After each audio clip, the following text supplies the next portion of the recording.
ತಿರುಮಲಗೆ ಹೋಗ್ಬೇಕಂದ್ರೆ ಎಷ್ಟು ಕಷ್ಟನಾ.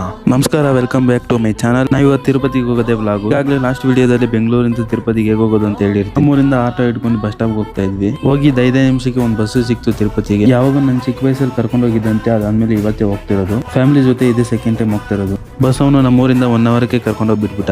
ಕರೆಕ್ಟಾಗಿ ನಾವು ಅಲಿಪಿರಿ ಮೆಟ್ಲ ಹತ್ರ ಇಳ್ಕೊಂಡ್ವಿ. ಇಳಿದ ತಕ್ಷಣ ಬ್ಯಾಗ್ ಎಲ್ಲ ಪ್ಯಾಕಿಂಗ್ ಮಾಡಿ ಮೇಲೆ ಕಳಿಸ್ಬೇಕು ಅಂತ ಹೇಳ್ಬಿಟ್ಟು ಹೋಗಿದ್ವಿ ಟೋಕನ್ ತಗೊಳಕ್ಕೆ. ತಿರುಪತಿ ಯಾಕೆ ತುಂಬಾ ಸ್ಪೆಷಲ್ ಅಂತ ಹೇಳ್ಬಿಟ್ಟು ಕಮೆಂಟ್ ಹಾಕಿ.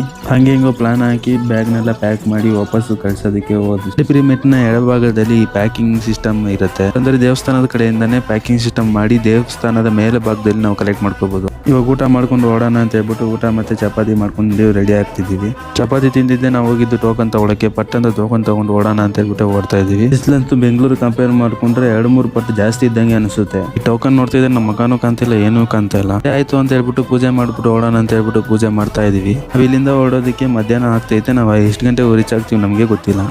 ಫಸ್ಟ್ ದೇವಸ್ಥಾನದಲ್ಲೇ ಬೇರೆ ಬೇರೆ ಜಾತಿ ಹಸುಗಳನ್ನ ನೋಡ್ಬೋದು. ಹಾಗೆ ನೆಕ್ಸ್ಟ್ ಪಾರ್ಟ್ ಅಲ್ಲಿ ಏನಾಯ್ತು ಅನ್ನೋದು ನೋಡ್ಬೇಕು ಅಂತಂದ್ರೆ ನಮ್ಮ ಚಾನಲ್ ನ ಫಾಲೋ ಮಾಡ್ಕೊಳ್ಳಿ. ಹಾಗೆ ನಾಳೆ ಸಿಗುವ.